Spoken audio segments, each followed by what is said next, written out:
வாழ்க வையகம், வாழ்க வையகம், வாழ்க வளமுடன். குரு வாழ்க, குருவே துணை. ஓம் குரு பிரம்மா, குரு விஷ்ணு, குரு தேவோ மகேஸ்வரக, குரு சாக்ஷாத் பரபிரம்மா, தஸ்மை ஸ்ரீ குரவே நமக. உலகமெங்கும் உள்ள ஆதவன் தொலைக்காட்சி நேயர்களே, ராசி பல நிகழ்ச்சியூடாக உங்களை சந்திப்பதில் பெருமகிழ்ச்சி அடைகிறேன். இன்றைய நாளில் மன நிம்மதி, மனநிறைவு, மனமகிழ்ச்சி பெருகட்டும். வாழ்க்கை பயணங்களில் உயர்வு கிடைக்கட்டும். லட்சிய பாதைகளில் வெற்றி கிடைக்கட்டும். அதற்கு எல்லாம் வல்ல அந்த இறைவனும் குருவும் உங்களுக்கு துணை நிற்கட்டும். முதல்ல இன்றைய நாளுக்கான பஞ்சாங்க விவரங்களை பார்ப்போம். திருக்கணிதம் அடிப்படையிலான பஞ்சாங்க விவரம். ஸ்ரீ பராபவ வருடம் ஆனி மாதம் 15ஆம் நாள் திங்கட்கிழமை 29/6/2026 நாள் முழுவதும் பௌர்ணமி திதி காணப்படுது. நாள் முழுவதும் மூல நட்சத்திரம் காணப்படுது. மதியம் 2:26 வரைக்கும் சுப்ர நாம யோகமும் அதற்கு பிறகு பிராமிய நாம யோகமும் காணப்படுது. மாலை 4:17 வரைக்கும் பத்திரை கரணமும் அதற்கு பிறகு பவக்கரணமும் காணப்படுது. இன்றைய நாளுக்கான அமிர்தாதி யோகத்தை பார்த்தீங்கன்னா நாள் முழுவதும் சித்த யோகம் காணப்படுது. இன்றைய நாளுக்கான சூலத்தை பார்த்தீங்கன்னு சொன்னால் கிழக்கு திசையில் இருக்குது. அதுக்கான பரிகாரம் தயிராகும். கிழக்கு திசையை நோக்கி தேவையும் அவசியம் இருப்பவர்கள் அந்த பக்கம் போகிறதா இருந்தால் தயிரை தானமாக கொடுத்துட்டு போகலாம். போகிற காரியங்கள் உங்களுக்கு சாதகமாகவும் நன்மையாகவும் நடக்கிறதுக்கான வாய்ப்புகள் அதிகமாக இருக்குது. அடுத்து இன்றைய நாளில் என்ன செய்யலான்னு பார்த்தா, நான் எப்போவுமே சொல்கிறது, பௌர்ணமி திதி அப்படிங்கிறது அந்த கடைசி, அந்த லீஸ்ட் ஆப்ஷன் அப்படின்னு சொல்லுவாங்க ஆங்கிலத்தில். கடைசி குறியாக தான் இருக்கணும். அதாவது ஒரு நல்ல காரியம் செய்கிறது, எங்களுக்கு நல்ல காரியமே கிடைக்கல, அதாவது நாட்கள் கிடைக்கல அப்படிங்கிற நேரத்தில் இந்த பௌர்ணமியை உபயோகிக்கலாம். ஆனால் இது எதற்கு சிறப்பு அப்படின்னு பார்த்தீங்கன்னா வழிபாடு. பௌர்ணமி தேதி ஏன் வழிபாட்டுக்கு சிறப்பு அப்படிங்கிறது, இந்த பௌர்ணமி திதியில் சந்திரனுடைய ஒளிக்கதிர்கள் அதிகமாக இருக்கும். அதாவது குறைந்த வெளிச்சத்தில், அதாவது வெளிச்சமே இல்லை அப்படிங்கிற ஒரு இடத்துல நம்மளால் ஒரு பொருளை பார்க்க முடியாது. அதே மாதிரி அதீத வெளிச்சம் இருக்கும் இடத்துலையும் எங்களால் பார்க்க முடியாது. ஏன்னா எங்களுடைய கண்ணுக்கு ஒரு அளவீடு இருக்குது. இதுக்கு மேலே போனால் எங்களால் எந்த ஒரு பொருளையும் பார்க்க முடியாது வெளிச்சத்தில். அப்போ அதே மாதிரி தான் அன்னைக்கு வெளிச்சம் அதிகமாக இருக்கும். அதே மாதிரி பார்த்திங்கன்னா இப்போவும் சொல்கிறது, ஒரு திதியை பொறுத்த வரைக்கும் அந்த திதியில் பிறந்தவங்க அதை வழிபாடு செய்கிறது சிறப்பாக இருக்கும். அதே எதிர்த்திதியில் பிறந்தவங்க வழிபாடு பண்ணுறது, அமாவாசையில் பிறந்தவர்கள் பௌர்ணமியில் வழிபாடு பண்ணுறது சிறப்பு. நம்ம சாதாரணமாக ஒரு திதி பரிகாரத்துக்கு நாங்கள் எப்படி செய்வோம் அப்படின்னா, அமாவாசையில் பிறந்தவங்கள பௌர்ணமியில் கோயிலுக்கு அனுப்புவோம், பௌர்ணமியில் பிறந்தவங்கள அமாவாசையில் கோயிலுக்கு அனுப்புவோம். அப்போ தான் அந்த வழிபாடு நிவர்த்தி செய்யப்படும். ஏன்னா அமாவாசைங்கிறது வெளிச்சம் இல்லாத நாள். அமாவாசை அப்போ இருட்டான பகுதியில் இருக்கிறவங்க அதீத வெளிச்சத்துக்கு போகும்போது அவங்க சமநிலை பெறுவாங்க. அதீத வெளிச்சத்தில் இருக்கவங்க இருட்டான நிலைக்கு போகும்போது அது சமநிலையாகும். அப்போ இது தான் அங்கே நம்ம கொடுக்குற பரிகாரம். அதுவும் பௌர்ணமியில் பிறந்தவங்க பௌர்ணமி அன்று நிலவை வழிபாடுவது, அதாவது சந்திரனை வழிபாடுவது சிறப்பாக இருக்கும். இப்போ இன்றைய கால தெய்வத்துக்கான வச்சுக்கொள்ளுங்க. அதே நேரத்தில் ஒரு குறிப்பிட்ட தலத்திற்கு, அதுவும் ஜீவசமாதிகள் இருக்கக்கூடிய தலத்திற்கு தொடர்ந்து 12 பௌர்ணமிகள், முழு நிலவு அல்லது பூரணை அப்படின்னு சொல்லப்படுற இந்த நாளில் நீங்கள் போயிட்டு வர்றது சிறப்பு. அது சித்தர்கள் சமாதி இல்லாட்டியும் ஒரு குறிப்பிட்ட ஒரு பழமை வாய்ந்த ஒரு தலத்தை தெரிவு செய்யுங்க. அங்கே போயிட்டு வந்துக்கிட்டே இருங்க. உங்கள் வாழ்க்கையில் அந்த தெய்வம் அங்கே இருக்க சக்தி வழிநடத்த ஆரம்பிக்கும்.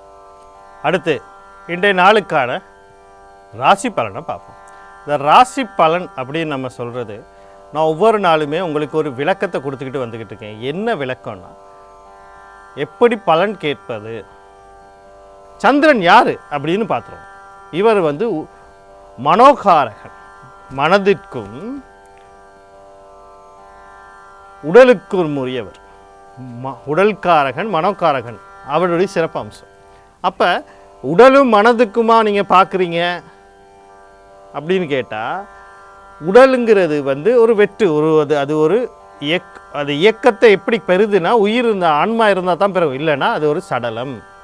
அப்போ ஆன்மாவுக்கு தான் நீங்கள் பார்க்கணும். அது எங்கே இருக்குது? லக்னத்தில் இருக்குது. அப்போ லக்ன பலனை நீங்கள் முதல்ல பார்க்குறதுக்கு தெரிஞ்சுக்கணும். லக்னத்தை எப்படி பார்க்குறது? முதல்ல உங்களுடைய ஜாதக கட்டத்தை எடுத்துக்கொள்ளுங்க. உங்களுடைய யாராவது எழுதுன பழைய ஜாதகம் இருக்கும், அதில் முதல்லிய விவரங்கள் அப்படின்னு போட்டு லக்னத்தை எழுதியிருப்பாங்க, ராசி எழுதியிருப்பாங்க, நட்சத்திரத்தை எழுதியிருப்பாங்க, அடுத்து திதி 5 திதியும் எழுதியிருப்பாங்க. பஞ்சாங்கம் 5 திதி, யோகம், கரணம், யோகி, அவயோகி இதெல்லாம் முக்கிய விவரங்களில் வரணும். இதை எழுதினா தான் அது ஜாதகம். அப்படி இல்லைன்னா கட்டம் 12 ராசி கட்டத்தில் எந்த இடத்துல லானா போட்டிருக்காங்க இல்லை 1 போட்டிருக்காங்கன்னு பாருங்கள், அதுதான் லக்னம். அப்படி இருந்தும் பார்க்க தெரியலன்னா ஒரு ஜோதிடத்தை போங்க, அவரை ஒழுங்கு பார்த்து லக்னத்தை சொல்லுவார். லக்ன பலனை கேட்கப்படணும். இந்த கோச்சாரத்துக்கு சந்திர லக்னத்தை பார்க்கலாம், கோச்சார பலனுக்கு அப்படின்லாம் சொல்கிறாங்க. சந்திர லக்னம் நான் திருப்பி சொல்கிறேன் என்ன அப்படின்னா, மனம் உடலை மட்டும்தான் பாதிக்கும். ஆனால் உங்களுடைய வாழ்க்கையை தீர்மானிக்க போகிறது அந்த உயிர் சக்தியாக தான் இருக்கும். உயிர் எப்படி நடக்குதோ, அந்த ஆன்மை எப்படி நடக்குதோ அப்படி தான் நடக்கும். அடுத்தது உங்களுடைய மகா திசை புத்தி என்ன நடக்குது, தசைநாதனும் புத்திநாதனும். யார் இந்த தசைநாதன் புத்திநாதன்? உங்களுடைய மகா திசை புத்தி என்ன நடக்குதுன்னு நீங்கள் தெரிஞ்சு வச்சுக்கணும். அந்த மகா திசைக்கு ஒரு அதிபதி கிரகம் இருப்பார், அவர் தான் தசைநாதன். ஒரு புத்திக்கு ஒரு அதிபதி இருப்பார், அவர் தான் புத்திநாதன். இவங்க மகா திசையும் புத்தியும் உங்களுக்கு சாதகமாக பாதகமாக. தசைநாதனும் புத்திநாதனும் கர்ம நட்சத்திரத்தில் இருக்காராம். ஒரு கர்ம நட்சத்திரமும் இருக்குது, ஒரு 14 கர்ம நட்சத்திரம் இருக்குது. அதில் ஏதாவது ஒரு கர்ம நட்சத்திரத்தில் இருந்து தசாபுத்தி நடத்திட்டால் உங்களுக்கு நன்மை செய்யக்கூடிய அது தசைநாதனாக இருந்தாலும் நன்மையை செய்ய முடியாது. ஆனால் தீமை செய்கிற ஒரு தசைநாதனாகவோ புத்திநாதனாக இருந்து விட்டால் 100க்கு 100% கர்ம வினை பலன்களை அனுபவிச்சே தீரும். அதுதான் கர்ம நட்சத்திரம். அடுத்து ஒரு மகா திசையில் ஒரு புத்தி ஊழ்வினை புத்தியை செய்கிறதா இருக்கும். அந்த புத்தியில் போய் மாட்டிடக்கூடாது. அதெல்லாம் தெரிஞ்சுக்கிட்ட பிறகு தெரிஞ்சு இந்த பலனை எடுக்கும்போது சிறப்பாக வழிகாட்டும். இல்லை இது ஒரு பித்தலாட்டமாக உங்களுக்கு தெரியும். அடுத்து ராசி பலனுக்குள்ளே போவோம். முதல்ல மேசராசி அன்பர்களே, இன்றைய நாள் உங்களுக்கு எப்படி இருக்குது அப்படின்னு சொல்லி பார்த்தோம்னா, நீங்கள் கவனம் செலுத்த வேண்டிய விடயங்கள் அப்படின்னு சொல்லும்போது முக்கியமாக குடும்ப உறுப்பினர்கள் யாராக இருக்கட்டும், அம்மா, அப்பா, தம்பி, தங்கைகள், அண்ணன், அக்கா, கணவன், மனைவி, குழந்தைகள், குடும்ப உறுப்பினர்கள், இதுலேயும் முக்கியமாக உங்களுடைய வாழ்க்கை துணை, அதாவது கணவனோ மனைவியோ, அடுத்தது தாய், இவங்க கிட்ட போயிட்டு சிக்கல்களை வளர்த்து கொள்ளாதீர்கள், வாக்குவாதங்கள் பண்ணாதீர்கள், பேசுகிற வார்த்தையில் கவனமாக இருங்க. அதே மாதிரி இந்த கடல் கடந்து பயணங்கள் போகிறேன்னு சொல்லிட்டு கையில் இருக்க பணத்தை, கையில் இருக்க சொத்தை அடகு வைக்கிறது, இல்லை உங்களுடைய சோபோகத்துக்காக வேண்டி கையில் இருக்கிற சேமிப்புகளை இல்லாமாக்குறது, இதெல்லாம் விஷயத்துலையும் கவனமாக இருக்கணும். கடல் கடந்து தொடர்போடு ஏதோ ஒரு விஷயத்தை செய்யணும் முடிவு பண்ணால் நிதானம், பொறுமை, அமைதி தேவை. அவசரப்பட்டே முடிவே எடுக்காதீங்க. அதுக்கான நாட்கள் வரும், அந்த நாட்கள் உங்களுக்கு சரியான ஒரு வழிகாட்டலை கொடுத்துட்டு போகும். அடுத்து பார்த்தீங்கன்னு சொன்னால் இந்த செலவு, தேவையற்ற செலவுகள் கையில் இருக்கிற பணம் எல்லாம் கரைய ஆரம்பிச்சிடும், விரயமாக மாறும், நஷ்டங்களை சந்திக்க வரும். அதனால் நிதானமும் கருணையும் பார்த்துக்கணும். இன்றைய நாளில் வரக்கூடிய சகல விஷயத்தை நன்மையாக மாற்றி அமைத்துக்கொள்ள புத பகவான் அவருடைய அதிபதி மகாவிஷ்ணு, சனி பகவான் அவருடைய அதிபதி சிவபெருமான், தர்மசாஸ்தா குலதெய்வம் கண்ணா யோகாதிபதி வழிபாடு செய்து கொள்ளுங்கள். இன்றைய நாள் உங்களுக்கு இனிமேல் அழகாக அமையும். அடுத்து ரிஷபராசி நேயர்களே, இன்றைய நாள் உங்களுக்கு எப்படி இருக்குது அப்படின்னு சொல்லி பார்த்தீங்கன்னா, நீங்கள் கவனம் செலுத்த வேண்டிய விடயங்கள் அப்படின்னு சொல்லும்போது முக்கியமாக இன்றைக்கி உங்களுடைய ஆழ் மனசு ஆசைகள் எல்லாம் நிறைவேறும். உங்களுக்குள்ளே ஒரு சக்தி பிறந்த மாதிரி இருக்கும். நீங்கள் எடுத்த காரியங்கள் உங்களோட அது எல்லாமே முயற்சியில் தான் இருக்குது. முயற்சி பண்ணாமல் படுத்துக்கிட்டு இன்றைக்கி எல்லாமே எனக்கு ஆசையெல்லாம் நிறைவேறுனா அது நடக்கவே நடக்காது. நீங்கள் உங்களோட முயற்சிக்கான வெற்றி, அந்த முயற்சி உங்களுக்கு ஒரு ஆத்ம சக்தியை கொடுக்கும். அதனால ஒரு ஆழ் மனசு அபிலாஷைகள் நிறைவேறத்துக்கான வாய்ப்புகள் இருக்குது. நீண்ட நாளாக ஒரு மன குழப்பத்தில் இருந்தால் அது உங்கள் முயற்சியால் அது வெளியே வந்துடலாம், அதை ஒரு வெற்றி பாதைக்கு மாற்றலாம். 2வது திருமணத்தை பற்றி யோசிக்கிறீங்கன்னா வாய்ப்பு இருக்குது. அண்ணன் அக்கா சம்மந்தப்பட்ட விஷயத்தில் நன்மைகள் நடக்கிறதுக்கு வாய்ப்பு, அவங்க மூலயமா உங்களுக்கு நன்மை நடக்கிறதுக்கு, அவங்களுக்கும் உங்களுக்கும் இல்லை ஏதோ ஒரு கருத்து வேறு இருந்தால் அதெல்லாம் தீர்றதுக்கூடிய வாய்ப்புகள் இருக்குது. இந்த வாய்ப்புகளை சரியாக பயன்படுத்தி உங்கள் ராசி அல்லது லக்னாதிபதினு சொல்லக்கூடிய சுக்கிர பகவான் அவருடைய அதிபதி மகாலட்சுமி, சனி பகவான் அவருடைய அதிபதி சிவபெருமான், தர்மசாஸ்தா குலதெய்வம் கண்ணா யோகாதிபதி வழிபாடு செய்து கொள்ளுங்கள். இன்றைய நாள் உங்களுக்கு இனிமேல் அழகாக அமையும். அடுத்து மிதுன ராசி நேயர்களே, இன்றைய நாள் உங்களுக்கு எப்படி இருக்குது அப்படின்னு சொல்லி பார்த்தோம்னா, கொஞ்சம் மனக்குழப்பங்கள், ஒரு நிம்மதி இல்லாமல் ஒரு குடும்பத்துக்குள்ள ஒரு குழப்பங்கள், ஒரு மன அழுத்தங்கள், அதே மாதிரி தந்தை ஆண் குழந்தை அவங்களோட வாழ்க்கையில் நடக்கக்கூடிய தொழில் சார்ந்த விஷயங்கள், கல்வி சார்ந்த விஷயங்கள், ஏன் உங்களோட குழந்தைகளே கொஞ்சம் கவனமாக பார்க்கணும். அதே மாதிரி குடும்ப உறுப்பினர்களாலையும் சில சிக்கல், கையில் இருக்க பணங்கள் விரயமாகிறது, தேவையில்லாமல் எப்படி பணம் போச்சுன்னே தெரியாத மாதிரி போகிறதுக்கான வாய்ப்புகள் இருக்குது. அதனால் இந்த விஷயங்களில் கொஞ்சம் கவனமாக இருங்க. இந்த நாளில் வரக்கூடிய சகல விஷயத்தை நன்மையாக மாற்றியமைத்துக்க சனி பகவான் அவருடைய அதிபதி சிவபெருமான் தர்மசாஸ்திரா குலதெய்வம் கண்ணா யோகாதிபதி வழிபாடு செய்து கொள்ளுங்கள். இன்றைய நாள் உங்களுக்கு இனிமையான நாளாக அமையும். அடுத்து கடகராசி நேயர்களே, இன்றைய நாள் உங்களுக்கு எப்படி இருக்குது அப்படின்னு சொல்லி பார்த்தோம்னா, நீங்கள் கவனம் செலுத்த வேண்டிய விடயங்கள் அப்படின்னு சொல்லும்போது முக்கியமாக எல்லாருக்குமே ஆள் மனசு ஆசைகள் இருக்கும். அதனால் பலதரப்பட்ட முடிவுகளை எடுப்போம். நம்ம அந்த முடிவுகள் வாழ்க்கையை மாற்றி அமைச்சிடும். அது இப்படி போனால் பரவாயில்ல, இப்படி போகாமல் பார்க்கணும். அதனால் முடிவுகளை எடுக்கக்கூடாது. ஆள் மனசு ஆசைகள் ஏதோ ஒரு விஷயத்தில் தடைப்பட்டாலும் கடந்து போக பாருங்கள். அண்ணா அக்கா சம்மந்தப்பட்ட விஷயத்தில் கொஞ்சம் கவனமாக இருங்க. வாழ்க்கை சம்மந்தப்பட்டு எந்த ஒரு முடிவும் எடுக்காதீங்க. உயர்கல்வி சார்ந்த விஷயத்துலையும் கொஞ்சம் கவனமாக இருங்க. அடுத்தது தந்தை வழி உறவுகள், தந்தை சார்ந்த விஷயத்துலையும் கொஞ்சம் கவனமாக இருங்க. இரண்டாவது திருமண பேச்சுவார்த்தைகளில் எந்த ஒரு முடிவும் எடுக்காது. வாழ்க்கை சம்மந்தப்பட்ட எந்த ஒரு முடிவும் எடுக்காதீர்கள்.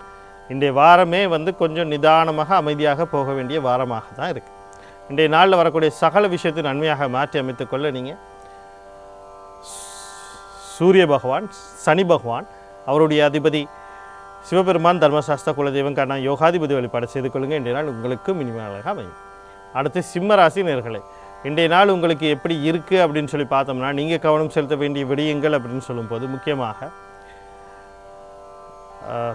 தொழில் சார்ந்த விஷயங்களில் உங்களுக்கு சில நன்மைகள் நடக்கிறதுக்கான வாய்ப்புகள் அதிகமாக இருக்குது.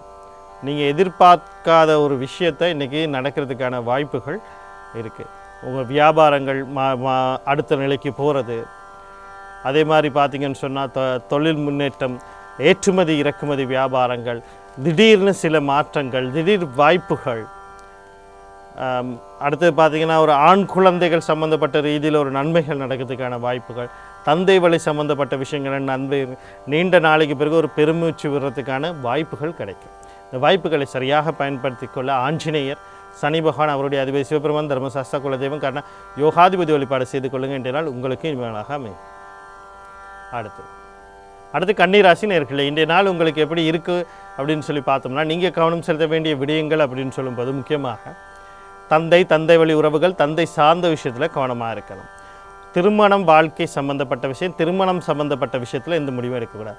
அதாவது வரன் தேடுபவர்களாக இருக்கலாம், வரன் நிச்சயிக்கப்பட இருப்பவர்களாக இருக்கலாம், அல்லது திருமணம் வாழ்க்கையில் நடத்தி கொடுக்கும் கணவன் மனைவி இடத்துல நடக்கக்கூடிய விவகாரங்களாக இருக்கலாம். எந்த ஒரு முடிவும் அவசரப்பட்டு எடுத்துடக்கூடாது. பொறுமை தேவை. உயர்கல்வி சார்ந்த விஷயத்தில் கவனமாக இருக்கணும். வாழ்க்கை சார்ந்தும் எந்த ஒரு முடிவும் எடுக்கக்கூடாது. அது சிக்கலில் தான் போய் முடியும். நீங்கள் எடுக்கிற முடிவு தவறாக போவதற்கான வாய்ப்புகள் தான் அதிகமாக இருக்குது. அதனால் வாழ்க்கை சார்ந்து எந்த ஒரு முடிவும் எடுத்துடாதீங்க. முடிவே எடுக்க வேண்டாம், நிதானமாக இருங்க, பொறுமையாக இருங்க. அடுத்த பேசுகிற வார்த்தைகளில் யாரோட என்ன பேசுகிறோங்கிற ஒரு தடவைக்கு 2 தடவை ஆலோசனை பண்ணி பேசணும். இந்த நாளில் வரக்கூடிய சகல விஷயத்தை நன்மையாக மாற்றி அமைத்துக்கொள்ள நீங்கள் சூரிய பகவான், மகாலட்சுமி, குலதெய்வம் கண்ணா யோகாதிபதி வழிபாடு செய்து கொள்ளுங்கள். இன்றைய நாள் உங்களுக்கு இனிமையாக அமையும். அடுத்து துளாராசி நேயர்களே, இன்றைய நாள் உங்களுக்கு எப்படி இருக்குது அப்படின்னு சொல்லி பார்த்தோம்னா, நீங்கள் கவனம் செலுத்த வேண்டிய விடயங்கள் அப்படின்னு சொல்லும்போது திடீர் சில விஷயங்கள் நடக்கும். அதனால் சிக்கல்கள் உருவாகிறதுக்கான வாய்ப்பு இருக்குது.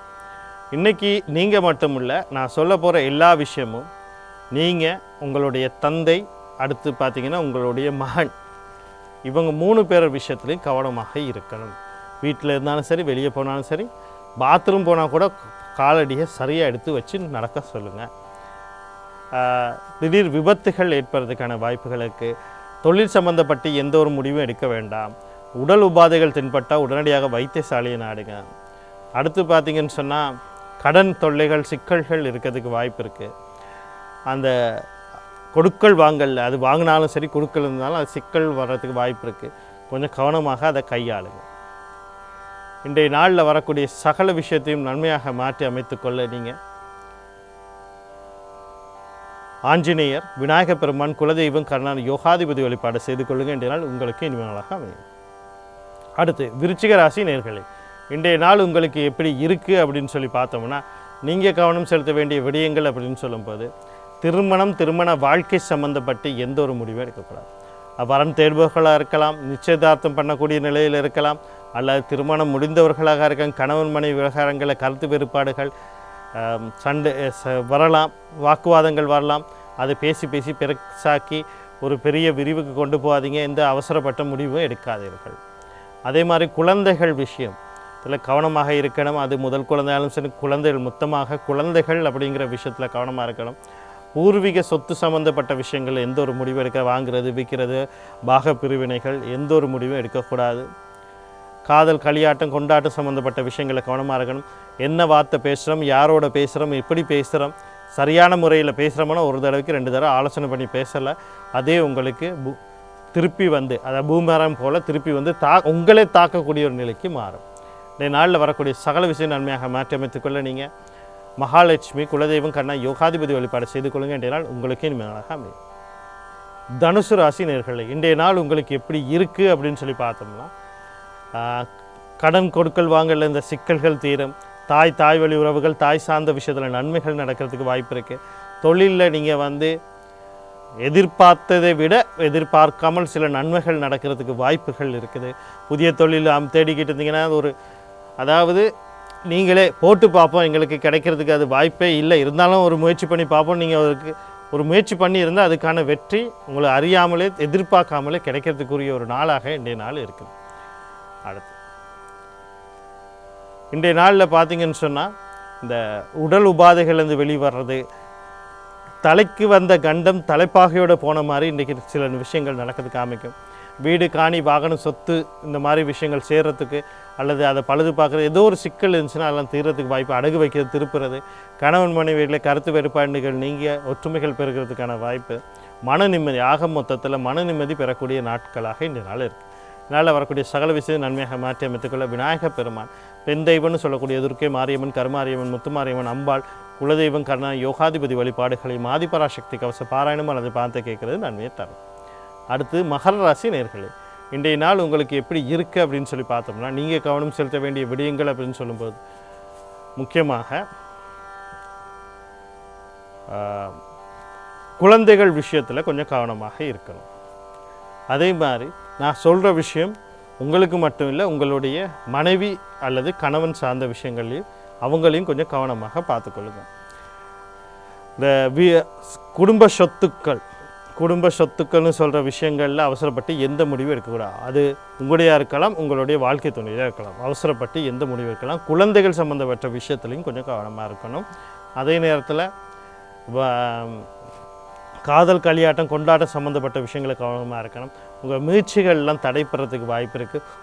ஒரு தடவைக்கு 2 தடவை ஒரு பத்திரத்தை நீங்கள் வந்து ஒரு விண்ணப்பிக்க போகிறீங்க, ஒரு பத்திரத்தை அனுமதி பெறத்துக்கு இது கொடுக்க போகிறீங்க அப்படின்னா, ஒரு தடவைக்கு 2 தடவைக்கு நீங்களே ஒரு தடவைக்கு 2 தடவை சரி பார்த்து கொள்ளுங்கள். இன்னொருத்தருக்கு கொடுத்து சரி பார்த்து கொள்ளுங்கள். உங்கள் முயற்சிகளில் சில தடைகள் இருக்குது, அதுக்கு கொஞ்சம் சரி பார்த்து கொள்ளுங்கள். அதே மாதிரி ஒரு பத்திரத்தை சரி பார்த்துட்டு நீங்கள் அதை கொடுக்கறது நன்மையை தரும். இந்த நாளில் வரக்கூடிய சகல விஷயத்தை நன்மையாக மாற்றி அமைத்துக்கொள்ள நீங்கள் செவ்வாய் பகவான், அவருடைய அதிபதி முருகப்பெருமான், குலதெய்வம், கண்ணா யோகாதிபதி வழிபாடு செய்து கொள்ளுங்கள். இன்றைய நாள் உங்களுக்கு இனிமையாக அமையும். அடுத்து கும்பராசி நேயர்களே, இன்றைய நாள் உங்களுக்கு எப்படி இருக்குது அப்படின்னு சொல்லி பார்த்தோம்னா, நீங்கள் கவனம் செலுத்த வேண்டிய விடயங்கள் அப்படின்னு சொல்லும்போது முக்கியமாக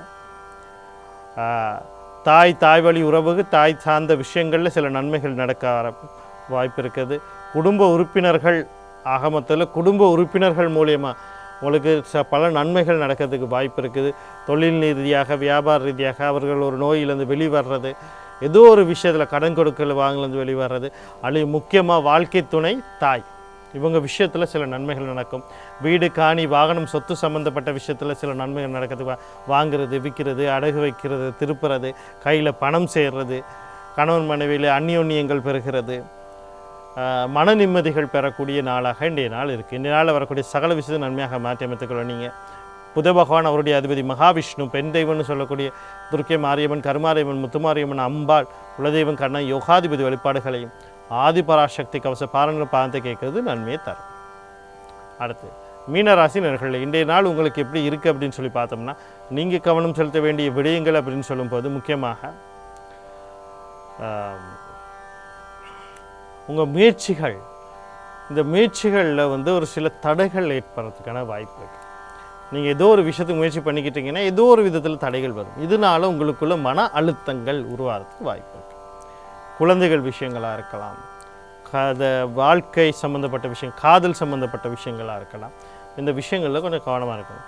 ஒரு பயணம் போகிறதுக்கு முன்னுக்கு ஒரு தடவைக்கு 2 தடவை ஆலோசனை பண்ணுங்கள். போகிற வந்து சந்திக்க முடியுமான ஒரு தடவைக்கு 2 தடவை ஒரு தொலைபேசி அழைப்பை ஏற்படுத்தி கேட்டுட்டு போங்க. இல்லைனா வீண் அலைச்சல்கள் மிஞ்சும். உங்களுக்குள்ள எந்த ஒரு முடிவு எடுத்தாலும் அந்த முடிவு சிக்கலாக போகக்கூடிய நாட்களாக இன்றைய நாட்களில் இருக்குது. கொஞ்சம் கவனமாக இருங்க. இன்றைய நாளில் வரக்கூடிய சகல விஷயத்தை நன்மையாக மாற்றியமைத்துக்கு உங்கள் ராசியாளர் லக்னாதிபதினு சொல்லக்கூடிய குரு பகவான் அவருடைய அதிபதி தட்சிணாமூர்த்தி, செவ்வாய் பகவான் அவருடைய அதிபதி, முருகப்பெருமான் குலதெய்வம் யோகாதிபதி வழிபாடு செய்து கொள்ளுங்கள். இன்றைய நாள் உங்களுக்கு இனிமையான நாளாக அமையும். மீண்டும் நாளை ராசி பலன் நிகழ்ச்சியினூடாக உங்களை சந்திக்கிறேன். நன்றி, வணக்கம், வாழ்க வளமுடன்.